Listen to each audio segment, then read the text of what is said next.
Okay, ladies and gentlemen, I am in Kira. I'm going to visit my friend, long-term friend and colleague.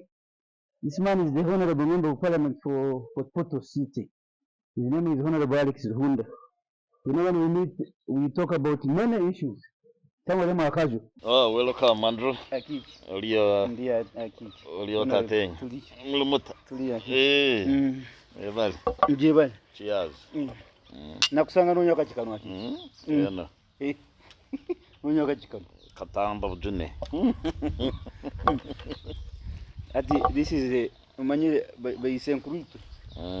Kara wabagano izoti immediately wakaikaroti baito mwana leta yabagankoba you have to be drinking something as you discuss.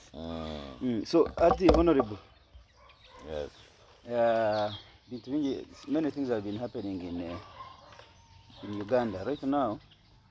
The current one is I hope you are following the politics, the body politic of Uganda. Now you know where the heart is. The heart is about the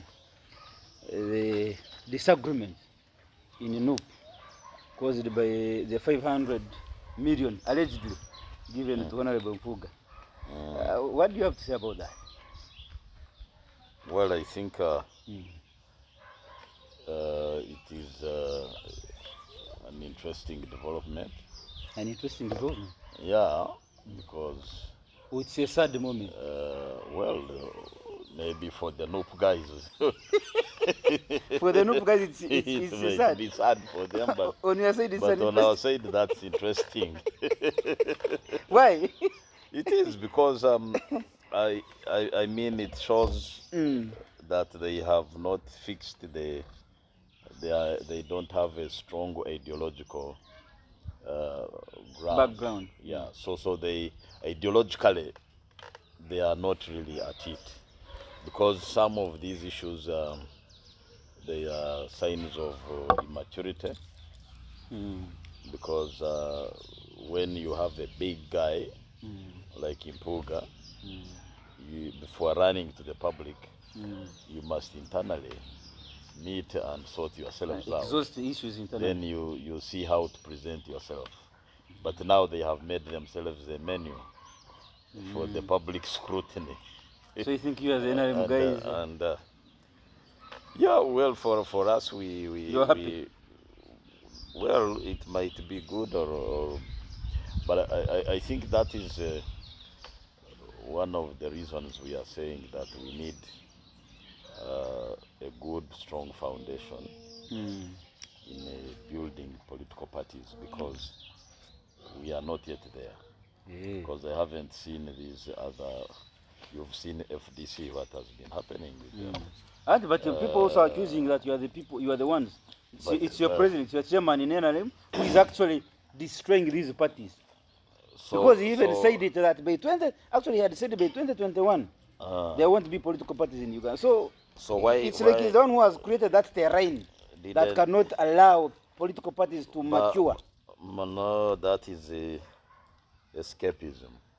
No, but he said it, honorable. And it is escapism, number one. Number two, it is a sign of having people who are not sure of what they are doing. Because why didn't Obote divide the UPM? Why didn't he make them fail in the bush war? But UPM had how many members to divide? Yeah, but even the same, I mean, UPM started like, no. Yeah, but they had very few members. They had useful leaders that time. But you see, they knew what they wanted in the long run. But if you look at the current dynamics, you find people are they need to mature. First, they need to be strong, because why should you allow somebody to come and divide you? I have always been saying, how could these Europeans come in Africa and they find people who even are speaking the same language? They divide you when even they don't know your language. They use your own language to divide you. Divide you. Yet they actually don't know your language. Yes. So why? So the problem is not the Europeans. The problem is also you. Yeah, it's weak society, weakness. So the moment you are having your home, and you say it is so and so who came from out and invaded me and my wife, then you are a failure. Because you have failed. You had your own internal. Yes, that's issues. your government. That is your government. So why should somebody come from outside and invade your government? It is coming with a lot of money and people are poor. Now 500 million, honorable. Yeah, but in this economy.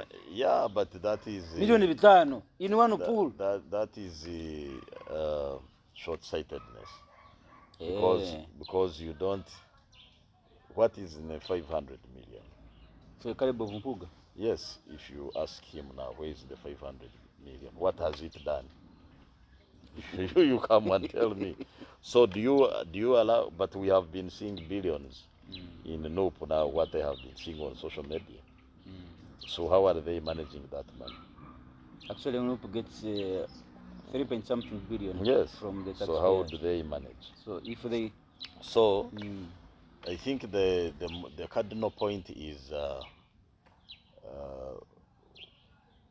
when you are setting up a party and you don't have strong values and principles that identify you, that make you stand out, then you can get into what we are seeing today. So, Honorable, the problem is with who? The problem is with Honorable Mpuuga, who took money, or the problem is with Honorable Kyagulanyi, how he handled the matter?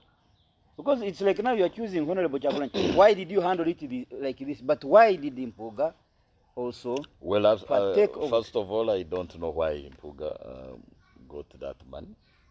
I think we, as Parliament, we will need to know how it came about, because we have also read it in the press. Are you sure? So it was not something within our powers. Are you sure? As members of Parliament. Of course, issues that are discussed at the commission level, they are privy. Wait a minute. Honorable, when this issue is discussed at the commission level, I thought that is brought to the Parliament. No. So when they agree that we should pay ourselves this amount of money, it is not brought to the Parliament to pass the law? No.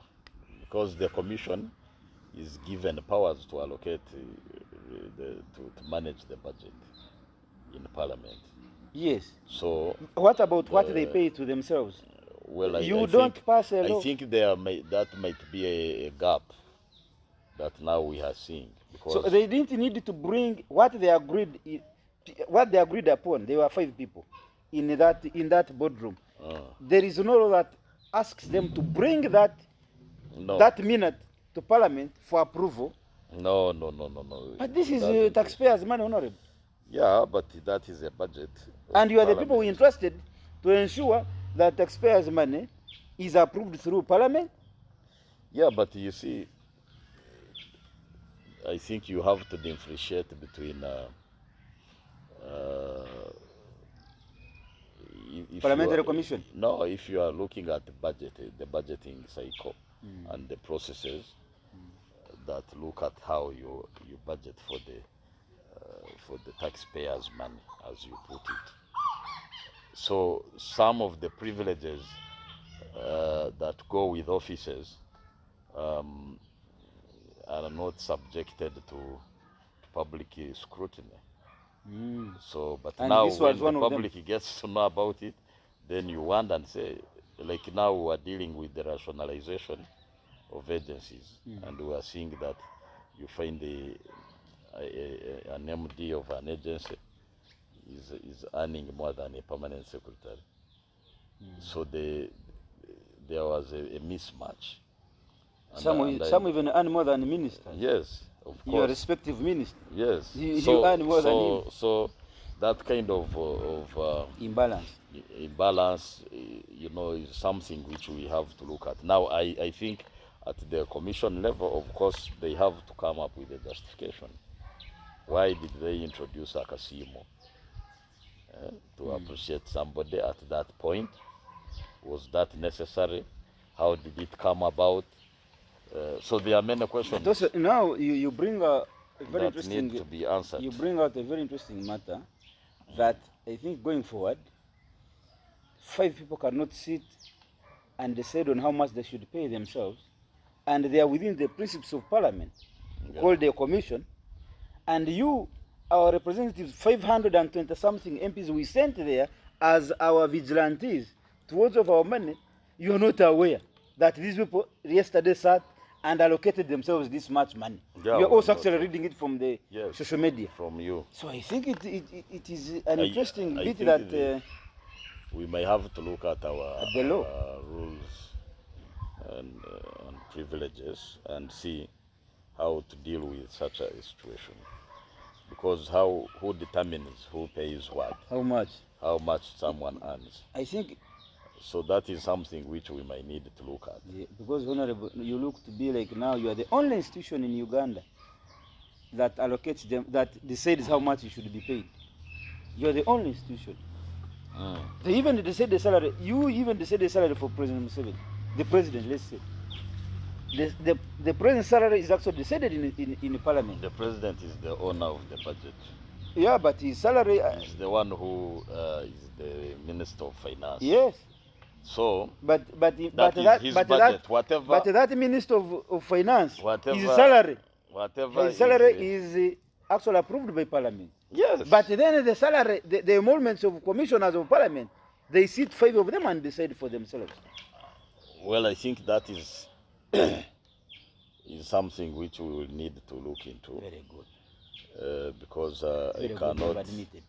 I can't authoritatively talk about it because I need to go and look at under which law did they meet to take up such allocations. So these are the things which we need internally to scrutinize. Yeah. Okay, good enough. Now, let's go back to how political parties manage internal contradictions. President Museveni has been at the helm of the NRM as chairman for the last, I think, 38 years now. I'm sure all those issues, even bigger issues of misappropriation of money, misuse of power, I'm sure they have come their way. Yeah, but I think Bob Wine has just faced 1 or 2. yeah, but I don't know. Can't Bob Wine learn that there is what we call caucus?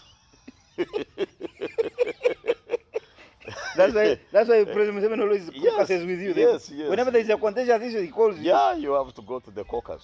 Hey. Then you have the internal disagreements. Hey. You bet. You fight from within. You fight from within, but when then you come out, agree. you are one voice. Yeah, finally you agree on a sober way. On a way forward. Yeah. So to me, I think this is. I don't know why people are failing to learn from Museveni's style of managing.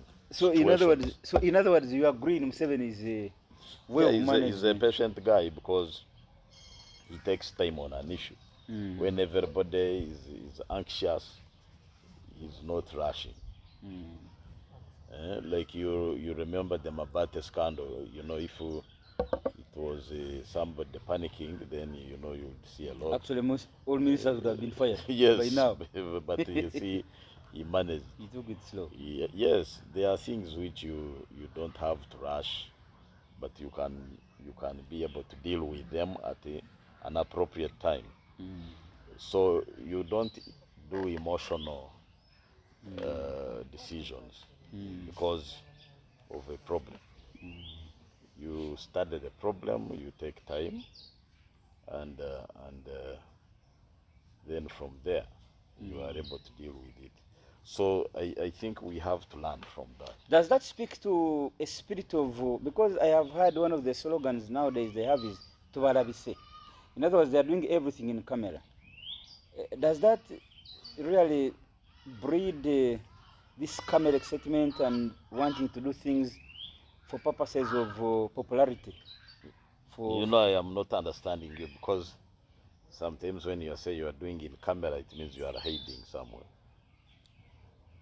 Or you are just saying in your caucus meetings, I'm sure there are things that you discuss outside camera. Of course. Now, not until you have got you have reached an agreement, it's when you come out and address the media.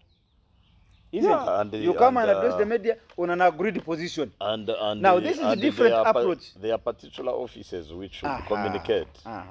Now, yes. for the opposition members, I'm saying, it's the other way around. They actually come to speak to the media before they go to their caucusing, and then by the time they reach there, you have had contradictory statements, and the tempers are high, and now it's hard to. Yeah, you know,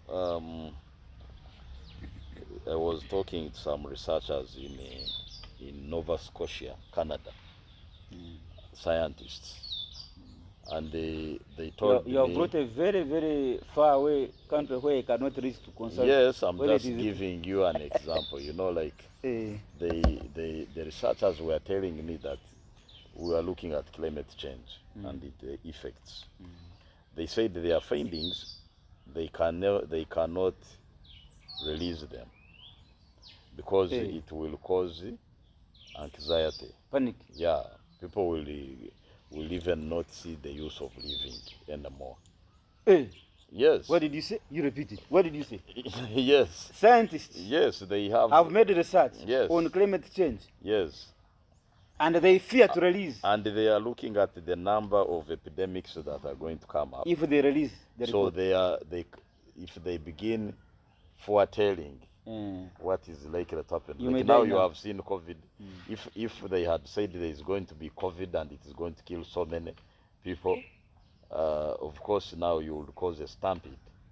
So government restricts information. There is information which you feed for the public, for public consumption, because the ability to analyze and digest the issues is different, and people have different levels of understanding. So you cannot say anything that happens, you rush to the public.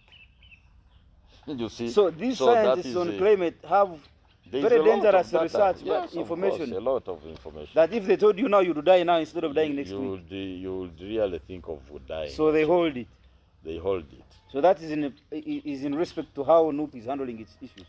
Yeah. So I think NUP they need really to be educated on how to handle internal contradictions.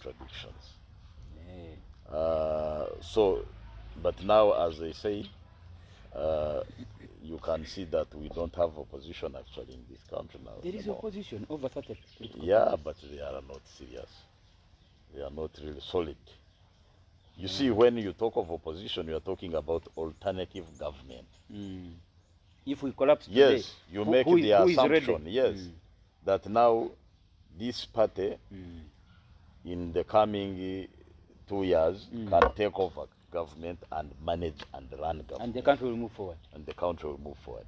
So if you are failing to manage only a few of your members, then how can you be entrusted with? But how different did you want him to handle a man who is suspected to have taken 500 million? Yet that is part of their principles, that there shall be zero tolerance to corruption. You in your party, you are tolerant, but because it's part of what actually makes you survive.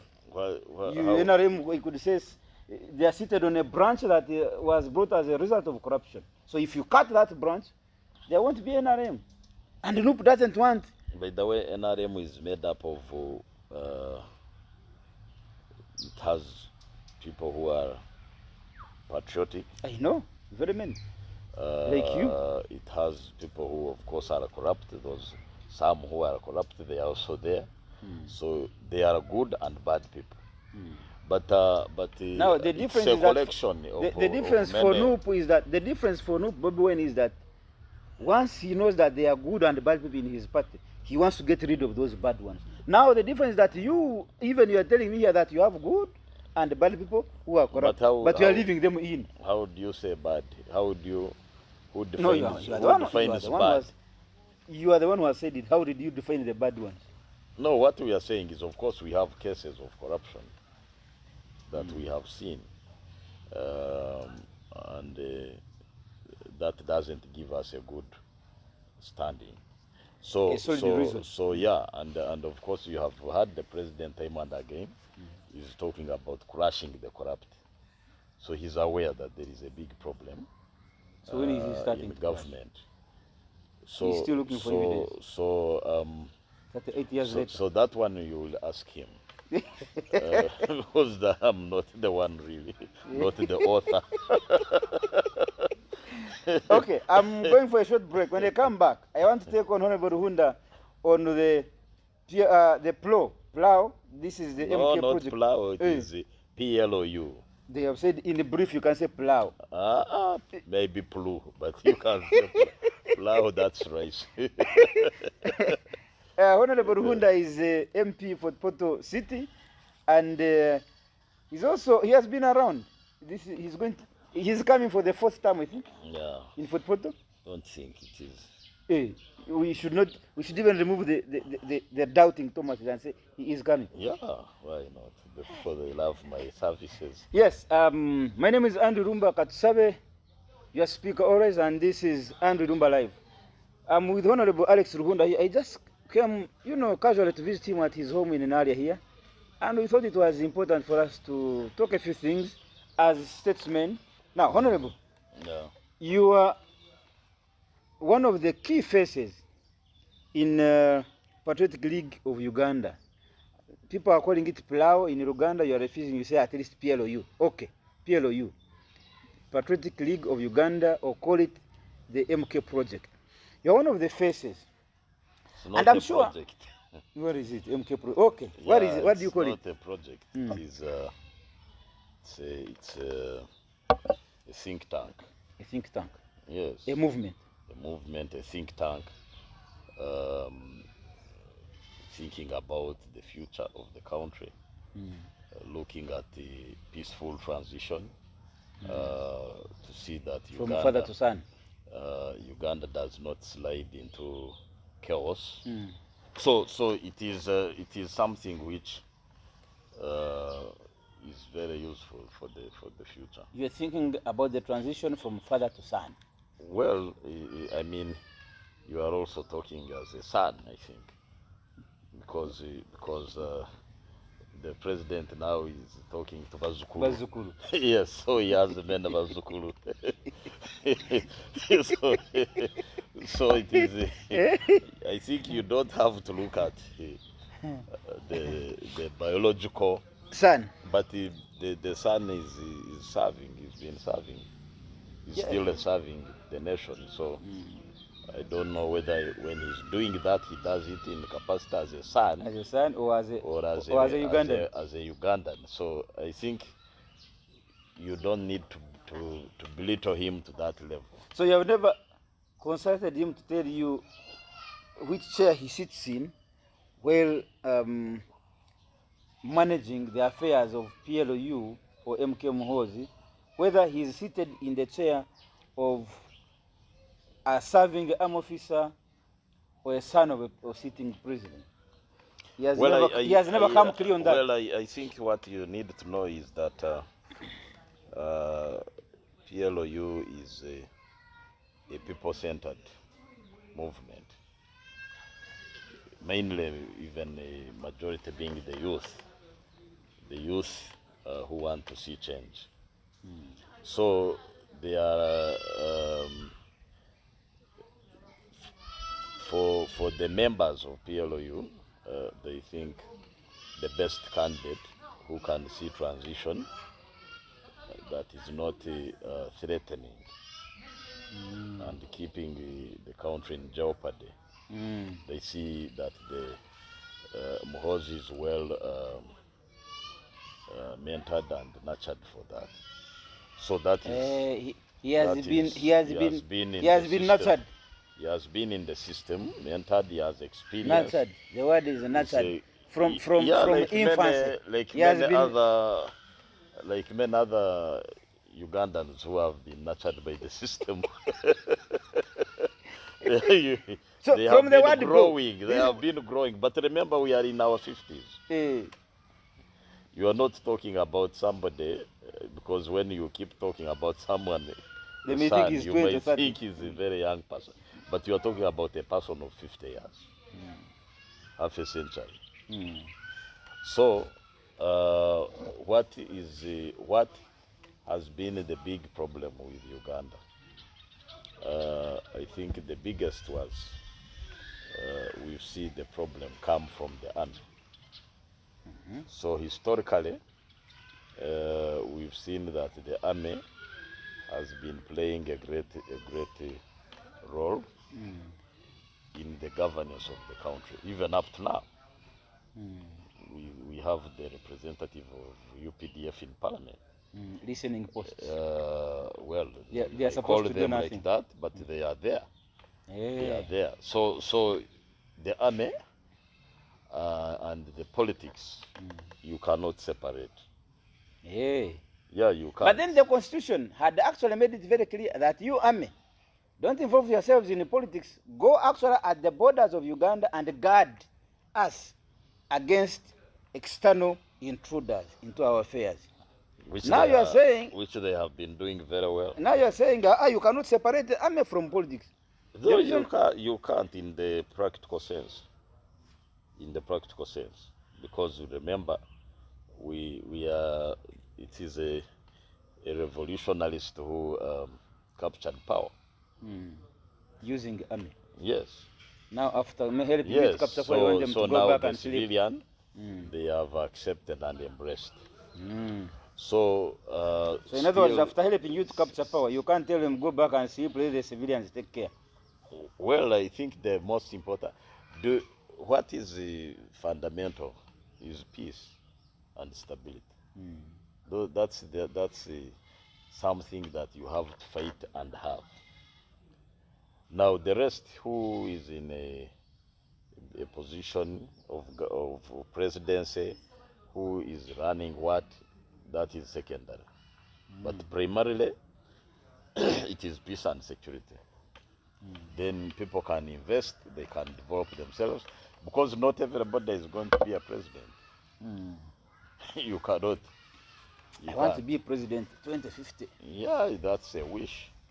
But what is important is, what do you do with the presidency? That's the most important thing. What are you doing with the presidency? So you don't just change for the sake of changing, because you want change. We have seen what is happening in Libya. You know, we have seen what is happening in Sudan. It is even worse in South Sudan. So basically the changes. So can we say what type of change do we really need? How do we determine the change that we need to see? Do we want the change like we have seen in Zimbabwe? Do we want the change we have seen in Somalia or Libya? So what change are we craving for? That should be the fundamental question. Then how do we get there? You see, we have been asking, for instance, the oldest party, I think, is UPC and DP. And they have changed leaders. So what difference have they made? Leaders have been changed. Yes. The current one even now is with you. Yes.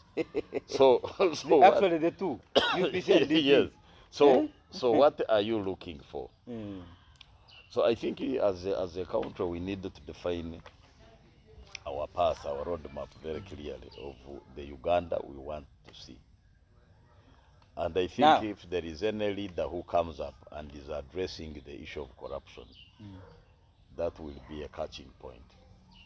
and who is that in your thinking? I think Mohozi is good at that. He's really against corruption. The few things I have known about him. Just last week, his father, General Museveni, the commander-in-chief, said there is corruption in the army. General Muhozi has been a leader in the army. No. General Muhozi has been a leader. But where he has been, he has really pacified where it is within his power. No, the issue is that there is corruption. But- so if but you are the- saying but he's the- coming, he's going to fight corruption, Yet the very institution he is in even right now, his own father is confessing this. So why don't you begin with where you are? Yeah, if he's the army commander, maybe we can ask. So he's a presidential advisor on special duties, isn't it? So he has not been given this so duty the power, of eradicating yes. corruption. Yes, Probably if his he had, duties, he has been assigned somewhere else, yeah, not on corruption. yes, but you need to have full command to create that impact. So I think we are talking about Muhoz, but we don't know him in terms of Leadership. you know, people just no. People just talk, but you see, he has not come out to speak, and we get to know now his strong stand on certain things because he's still a serving officer. So what we are doing is just we have set up a think tank, this patriotic think tank, to remind everybody around that they have to protect the interests of Who is Uganda. leading the think tank? Well, there is of course an office which has been opened. We have Who a is leading secretariat. the think tank? Yeah, that is Muhoz. Muhoz. Yes. This think tank is what is its primary goal? To keep peace, to keep the country together, to build a future. So it's going to involve itself in the politics Yes, of the day. yes. Now the law, because we don't talk anything outside politics. but now the law bars a serving officer from participating in the politics, and by creating that is by creating a movement that is going to take politics head on, are you not really violating the very law that you now purport you want to come and protect? Well, I think it is a process. It is a peaceful process that we are starting, and it will be looking at the future of the country, how to keep unity of purpose together. It's a Pan-African movement which is looking at a bigger ideology of addressing governance in Africa and how we should tackle the development challenges of Uganda. So we have to be mindful about that. So because it is in our right, you know, to begin thinking. You see what happens.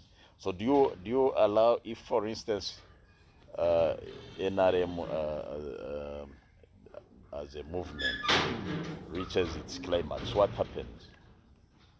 So we sink.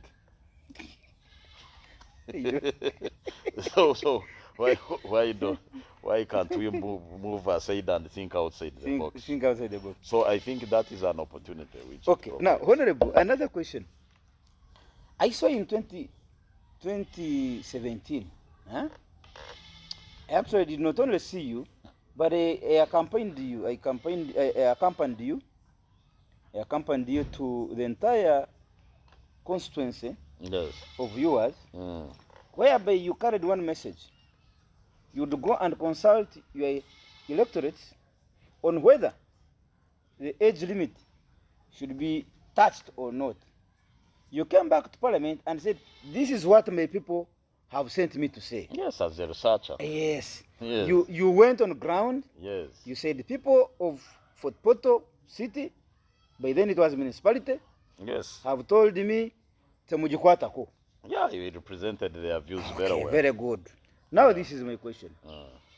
Have the people of your of your constituency again sent you to come and start promoting the MK project? No. These two things are different. Because the other was a constitutional amendment that required consultative process to go and to the people and consult. This one you don't need to consult. This is voluntary. Voluntary, but you must be in sync. This is a voluntary, but you must be in sync with your electorate. Yeah, but this is suppose a your voluntary, electorate actually support a different idea. Well, I think that's because this is an issue of opinion. Okay, your opinion is on hold. So it is an issue of opinion where we are looking at alternative uh, path, looking at rebranding and seeing how we can get our generation take charge of the country. So it is a very different matter altogether. So on this one, you don't need the electors. I need to engage them, but it is an open because first we are saying we are a think tank, so you can't consult on a think tank. Two, we are fronting patriotism. We are fronting Pan-Africanism. We are looking at the nationalism as very key. So we want, and then we don't want corruption. So these are things which even my constituency must be happy with, because they are issues which we are trying to address. Internal weaknesses that we want to see corrected, and we can only do that when we are having something outside the box. Yeah. Very good. Now, let's now talk Toro politics. You've been at the helm of the city for the last 3 terms, isn't it? That is 15 years. No, I'm not yet 15. I'm in my 3rd term. Those are 15 years. No, 15 will be 2026. This is the 3rd term. Yeah. Each term has 5 years. Yes. So if you're in your 3rd term, but this is 2024, beginning of 2024. So to make 15 years, it is 2026. But again, there is not going to be an election here. No, there is a by-election in Dokolo. so you cannot you can say that they have finished the term. Okay. A direct question: are you coming back 2026? Why not? I think the fact that now more experienced. Yes, I have more experience. That is true. I don't need to be oriented.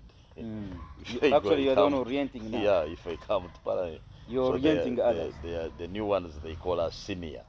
When they meet you, they say senior because you have been in the system. But at the same time, the changes, the national terrain, political terrain, I feel that my brain will be also much more useful, because we are going into a very sensitive political terrain where we are talking of transition. And that's why your seniority is most welcome. That's where I really... you need brains there. Yes, of course. Sober brains. Sober brains, which are looking at the country first. So you must keep the country together. You know, it is... I mean, for me, I see like there are people who have been advantaged. They have become more wealthy. And that has happened, is a fact. But also the others who have become more impoverished? Yeah, so the imbalance that is there. Now the cardinal question is, do we see the country getting destroyed, or we can keep this country together? So if people, by good luck, they have managed to excel, you don't develop Nugu and you want them to fail because they have left you. But as you are destroying them, you are putting the nation down. So it is a balance that we need to strike and say, can we have the bigger heart, the bigger picture of the country that accommodates the haves and the have-nots. Now, the new political regime would be looking at how do you balance, how do you strike a balance, how do you squeeze the haves and the have-nots, and you support the have-nots. So that is a strategy that needs to be done, because it must. You can't have a huge gap between the rich and the poor and you have peace. You can't. So now there has been a challenge in the affairs and the politics of Toro. You're one of those brains in Toro that the entire Toro sub-region actually believes in. What do you think are those missing gaps to fix the challenges of leadership in Toro? Yeah, you see, for you to be a powerful society, you must have strong men and women. You have to have love for your strong personalities, because it is those pillars that lift out. The rest. So when you decide to weaken, you know, you can put down your strong persons, then you remain a very dwarfed society, because you know, people will be looking at you and put you to the level where you have put yourself. So they have to be mindful that leaders must be protected, supported. Good leaders, good leaders. Than exposed. Yeah. So you must protect your own. You don't destroy. So Toro has to learn that, and that's what I have been telling many people, including you, about our king. That the more we talk about the weaknesses of our king, the more weaker we look and become. But you see, everywhere these people have weaknesses. You can't say Putin doesn't have weaknesses. You see what is happening in America. But you can see people rallying behind Trump. For you, you can come out and say, what the hell? But you know, those who support Trump, they know why they do that. So we must learn politics of bargaining, because we should have. So are you saying, Toro, we have not had our true bargain from the last we haven't 38 years? We haven't had the true share. And has that been as a result of having weak leaders in the position? Well, I think it is. I don't want to sentence anyone and interpret it that way, but I think the fact is that historically, just a second, historically, Toro has been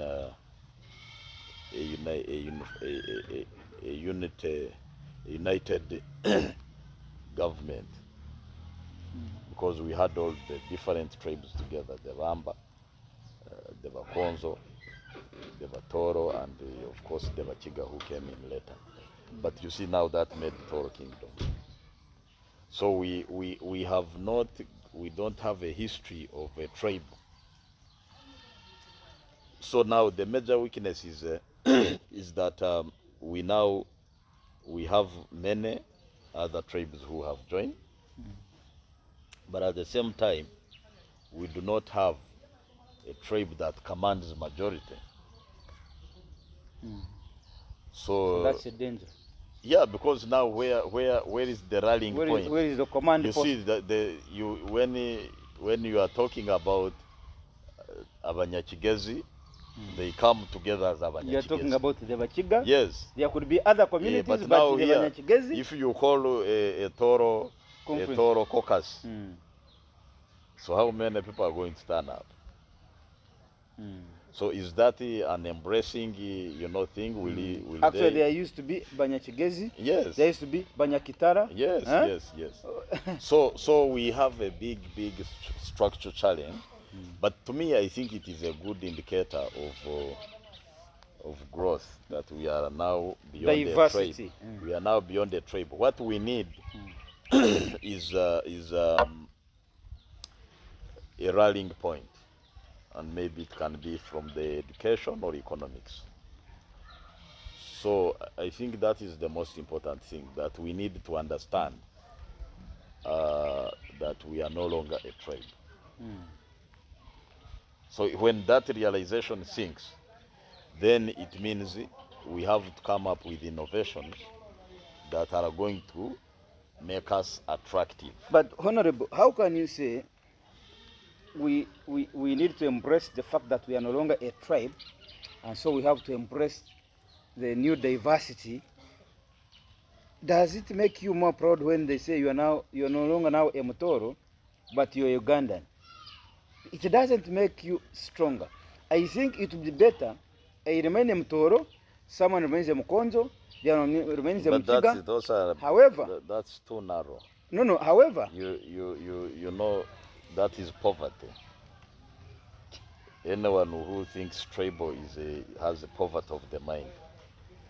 Yes, you have an identity you belong to is nice, but what do you do with that identity?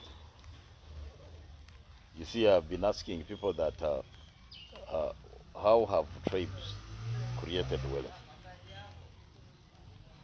So the point is that you must advance in knowledge. Yeah. We're not yes, forgetting. You must advance. But you are having this phone, which you are holding, and the cameras that you are using, and you are talking this stuff here. But you don't know the person who made it. But the person exists. There is a particular grouping of scientists that came up with these innovations. They are solving the problem of the world. Actually, even don't know their trade. Yes. I'm not interested in their trade. And they are not interested in you knowing them. What they are interested in is their customer. Their product. Yes. Who can buy my product, who can use my innovation, and so forth. So we get tied so much into the primitive mode of thinking, where you put a tribe first than knowledge, than innovation, than technology. So I have always told people that, you know, when you are a patient, I have not heard you say you want a Mtoro doctor to work on you. No, you want a good you want a good doctor. So you see now. At that moment, yes. at that critical moment, yes. what you're looking for is a good doctor. A good doctor. A good doctor. Hey. And you know, that is something very exciting. So you don't have to focus on a tribe, and you know, because a tribe is really an old-fashioned.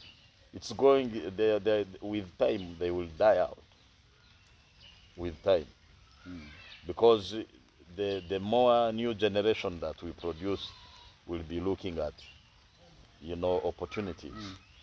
What brings them together? Yeah. Other than the tribe. Yes. What else can bring us together? Because for me, I'm looking at a regional block, the economics in the region.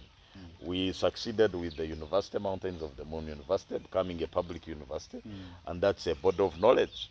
It's a transformer. So now when we succeeded with that, then we are saying, what else? So we want industrial park.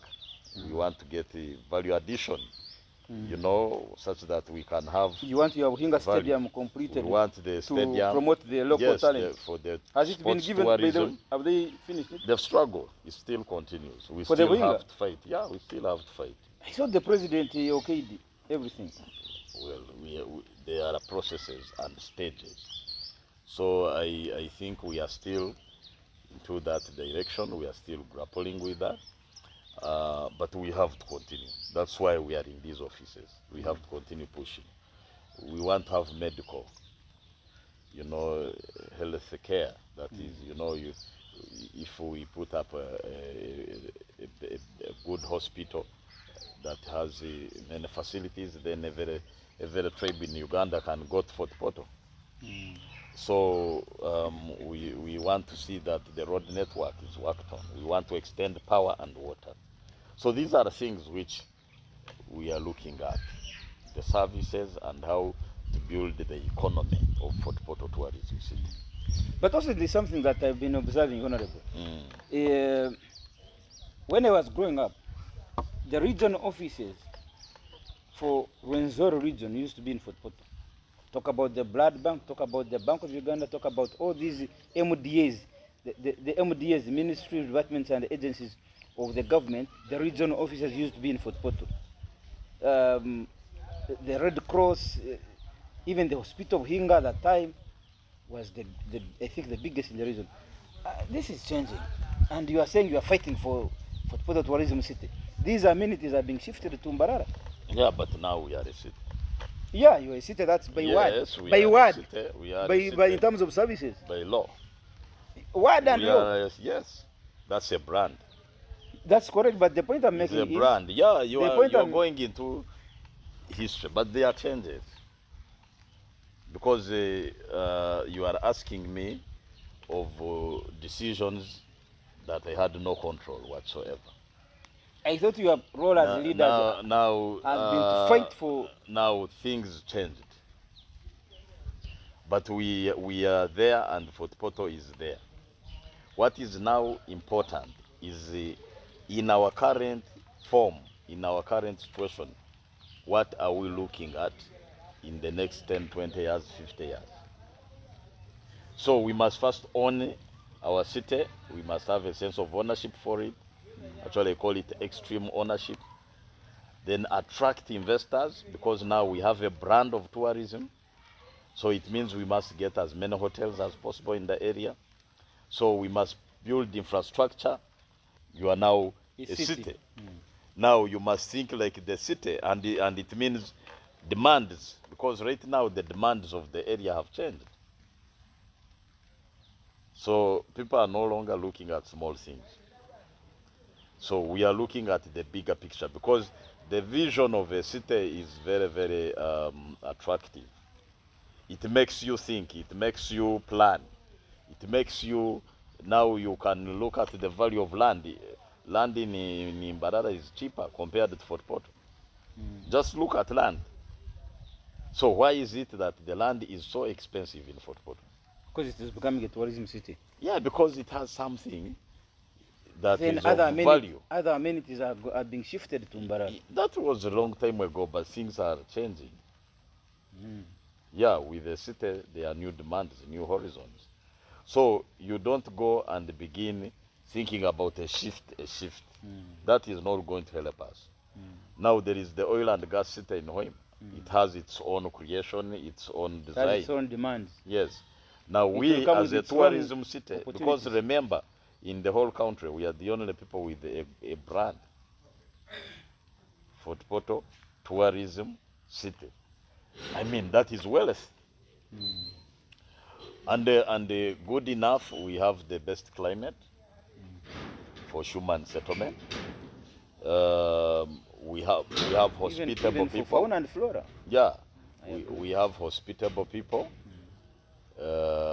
These people who have been, supporting. They support. They will come. We have a number of new tribes which have come. New tribes. Tribes, people who have come in. Okay. They have come in and they have even become leaders to the level of parliament. So, and we have never been in conflict like you hear what was happening in Bunyoro, between the Bachiga and Banyoro. But for us, we have learned how to coexist and manage. So we want to use that Although sometimes also, as our strength. Sometimes also, I think there are reasons. That's why even the president came and intervened in the Bunyoro issue. Because I will give you an example. Batoro are known for being very accommodative and quiet people. But then there are some areas in the Toro sub-region, like Kamweng, where you go and you find right from the village leadership up to MPship, there is actually a way they make sure they manipulate an indigenous Mutoro not from taking leadership. So the people of Bunyoro having complained, I think yes, But we must be accommodative, but then not to the extent of you usurping even my own existence, that they should not exist. But where were you when they were coming? What were you doing and what were you thinking? I was not around. I mean, if the Red Indians now can't complain in America, they have been swallowed. So these are things. If you don't have a vision, you perish. So we have to be mindful of our existence as Toro people. So it means that we must have a vision that we are following, but we must invest in education because you cannot have generations. If you look at the past, the number of professors we had, Yes. So Actually, right now we had this Professor Gumayo. Yeah, Professor Mujaju, Professor Kagenda Atwogi. We had this one at Mackay University. Yes. In charge of agriculture, something like that. Yes. He's called the professor. Is that man? The Ndolelire, Professor Ndolelire. We have many who have retired professors actually. When you remember about the likes of Manyindo. Yeah. So, but now what is the replacement? So these should be the cardinal questions. This should be what should worry us. Yes, because you must. When these ones are retiring professors, what is in the pipeline? Yes. That are coming to replace them. Yes. So that is it. Because that final will be the lifeline of your existence. Of course. Without education, then you are nothing. You will remain at the lower ebb, and then you will not be guided by a long-term vision. You will not be having knowledge that will protect you. So, but you must be superior. Superiority in thinking. That's why I love think tanks, because they enable you. They are enablers. But also you are looking at new ideas. Then you have a contextual analysis that is factual, that is not emotionally. That is based on research. Yes, based on research. This is the new era of data analytics. You know, where you are driven by numbers, figures, and then artificial intelligence. AI. So how do you fit in? Is why I started with other colleagues, Bridge Institute of Information Technology. The skilling, the IT skilling. No, but initially you started with KRC. Of course, that now I'm just talking of a new one. A new one now. Because I'm talking of a smart city, smart people, smart technology. And we have to get people smart, think smart, do things smart. So you have to invest a lot in knowledge building and innovations. So short of that, then you don't have a future. So I think this is something which we have to do as people from Toro, and that's why the university, the Mountains of the Moon University, becomes very handy. We have the Uganda Pentecostal University in the area. We have the Uganda Matters University, which has open. So we have a number of these institutions, and now the secondary school performance is picking up again. So I think that is something that we need. Honorable Ruhunda, it's always a pleasure, whenever I meet you. Yes. Because you are too knowledgeable, almost we go round and round, and everywhere we go you find that you are well placed. I thought I would challenge you on IE, artificial intelligence technology, given your age. But the phone actually you are challenging me. You had to make me grow old, I think. That was a malicious statement. when Honorable Ruhunda talked about the Red Indians in America, actually the people who initially occupied that part of the world were the Red Indians. Yes. They were extinct because they became powerless. Yeah. Knowledge. They failed to acquire knowledge to think ahead. Yes. I think through think tanks. Yeah. So I think it's a good point when you say we must create think tanks. Sure. And I even think that even you right now, you have come through think tanks. Yes. Right from Mackay University, when you belonged to some think tanks, debating clubs and so on, even in Toro. I am glad that you are beginning again to raise this. I normally follow the Toro People's Conference every December. Yeah. Now that's a good platform to even groom new leaders. Yeah. That probably they could pick a leaf from the professors that I've talked about that are actually exiting. When they're exiting, who are those that are behind that are actually coming to occupy their spaces? So I think it's quite an interesting bit. Always meeting Honorable Ruhunda, my good friend and my partner. But we have not talked about Pan-Africanism. I think that's another think tank. That's another think tank that we will come because, to. You need to know that there is something bigger. Because you see, there are people who talk about the world being a global village. Now, a child of a white man, when he's given birth, is already looking at the global opportunities. a child of Virumba is thinking about Bunyangabo district opportunities because that is where he's born from. Now, the brain of the child of Virumba will not cross the border of Bunyangabo. The brain of the child of a white man, it is just looking at the universe in its entirety. In actual sense, to him, it's actually a global village. Yes. But for you, the side of Virumbi in Bunyangabo is just a word. Yeah. Even when you ask the leaders, please show me how to belong to this global village. Yes. They have no actual You can't cross formula. to Eastern Congo where you are bordering. So I think we have to begin changing to see that a child, a Ugandan child, an African child, must see the opportunities globally. But of course, not from Bunyangabo. Yeah, but now you can see what do they do is they put roadblocks. You cannot get a visa. If you apply for an American visa, they tell you in the other year that the whole place is booked until the other year it is done on computer. Now, when an American is coming to Uganda, it is the other day. No, it's even immediate. Immediate. Do you want to leave now? Immediate, the person comes. Do you want to come now or tomorrow? So, are you going to compete for opportunities? And even when they come here, the kind of attention of course. And amenities. So we have to understand. One of the indicators that we can measure up to is how many children are we producing that are of global material. So how are we nurturing our children for the global opportunities?